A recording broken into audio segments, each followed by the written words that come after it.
Okay, so class 8, we will start with the chapter number 6 called composition of matter.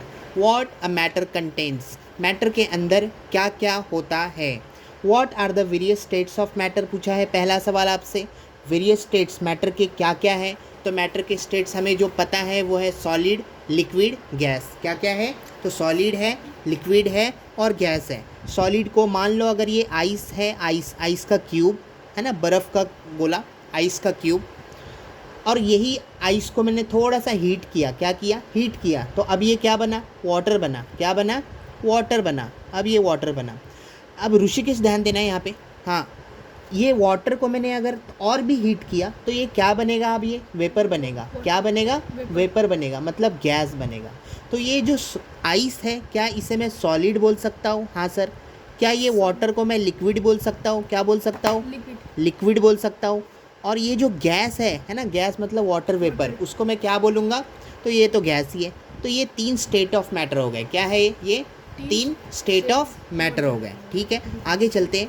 What is the difference in ice, water and steam. देखो यही सवाल जो अभी मैंने समझाया आपको, यहाँ पे जो मैंने अभी समझाया वही दूसरे सवाल में आपसे पूछा है. क्या पूछा है. पूछा ये है कि what is the difference in ice, water and steam.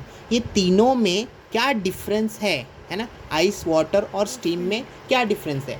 तो यहाँ पे तो मैं देख के ये बोलूँगा सर ये आइस, वाटर और स्टीम में, आइस, वाटर और गैस में ये डिफरेंस है कि ये जो आइस है ये कम जगह ले रहा है. हाँ, और ये जो पानी है मतलब लिक्विड, ये ज़्यादा जगह ले रहा है. It occupies more volume, and gas even occupies more volume than ice and water. Again I am saying ice occupy less volume, whereas water occupy more volume than ice, and gas occupy most volume. इतना समझ में आ गया. हाँ ठीक है, आगे चलेंगे. What are the smallest particle of matter called? Matter के स्मॉलेस्ट पार्टिकल को हम क्या कहेंगे. एटम बोलेंगे. क्या कहेंगे. एटम. क्या कहेंगे ऋषिकेश. एटम. आइटम नहीं, एटम बोलेंगे. मैटर के स्मॉलेस्ट पार्टिकल को क्या कहेंगे. एटम. ठीक है, आगे चलते. What are the types of matter. Matter के टाइप्स क्या क्या हैं. तो अब ये चैप्टर में चले, हम चैप्टर में बात करें. We saw in the previous standard that all the object that we see around us and also those which cannot be seen. मतलब हमने जो चीज़ देखा, हमने जो चीज़ नहीं देखा, are made up of some और अदर मैटर. वो कुछ ना कुछ से बना हुआ है. जो भी हम देखते हैं या फिर नहीं देखते हैं वो कुछ ना कुछ से बना हुआ है. ठीक है सर, इतना समझ में आया. Classify the following matter into 3 group. ये मैटर को 3 ग्रुप में बांटना है. कितने ग्रुप में बांटना है.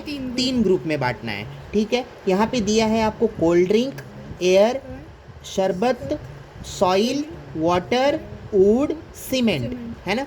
तो 3 ग्रुप में मैं बांट सकता हूँ इसको. हाँ बांट सकता हूँ. कोल्ड ड्रिंक है, कोल्ड ड्रिंक जितने भी ड्रिंक है ना, या फिर लिक्विड टाइप, उसको एक तरफ रख दो. जितने भी सॉलिड है एक तरफ रख दो. बस ऐसे कर सकते हैं हम. ठीक है.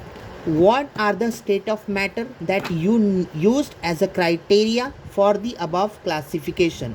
आपने कौन सा क्राइटेरिया बोला कि ये सॉल्व करते समय, मतलब ये क्लासीफाई करते समय, बांटते समय आपको ध्यान देना था कि आपने कौन सा मेथड यूज़ किया. तो यही मेथड यूज़ किया ना कि कौन सा इसमें से सॉलिड है उसको एक तरफ रखो, कौन सा लिक्विड है एक तरफ रखो, कौन सा गैस के अंदर आता है उसको एक तरफ रखो.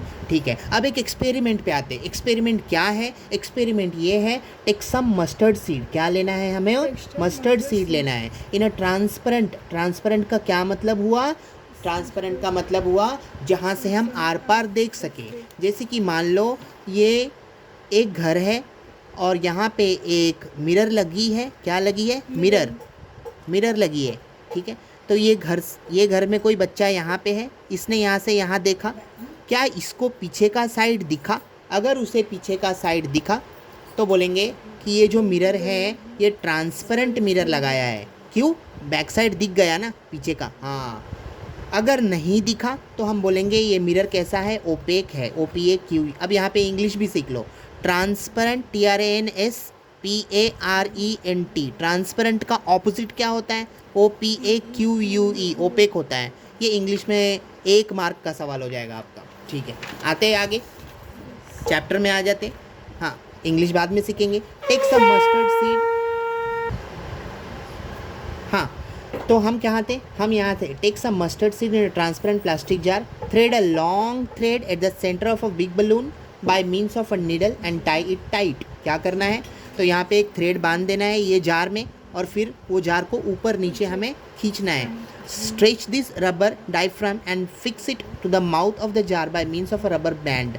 पुल the diaphragm up and down. Diaphragm को कैसा ऊपर नीचे खींचना है with the help of a thread, first slowly, पहले धीरे से, देन विथ मॉडरेट फोर्स, फिर थोड़े से फोर्स के साथ, और फिर विगरसली मतलब बहुत ही ज़ोर से। ठीक है सर, इतना समझ में आया? मतलब पहले धीरे से खींचना है धागे को, उसके बाद थोड़े से फोर्स के साथ, और बाद में बहुत ही ज़ोर से। इतना समझ में आया? On the above experiment we give energy. We give energy. हाँ ऋषिकेश, कुछ बोलना है? On the above experiment we give energy. हमने क्या दिया? एनर्जी दिया। लेस और मोर, ज़्यादा या कम, to the mustard seed by pulling the diaphragm up and down making they move differently. कैसा मूव कराया? अलग अलग मूव किया हो, है ना? जैसा हमने फोर्स लगाया वैसा वो मूव किया, जैसा हमने फोर्स लगाया वैसा वो मूव किया। The particle in the solid, liquid and gas state of matter have movement somewhat similar to that. तो वैसे ही सॉलिड के अंदर, लिक्विड के अंदर और गैस के अंदर जो पार्टिकल है, पार्टिकल का मूवमेंट है कुछ ऐसे ही होता है। ठीक है, इतना हमें समझना है। अब an intermolecular force of attraction act between the particle of matter.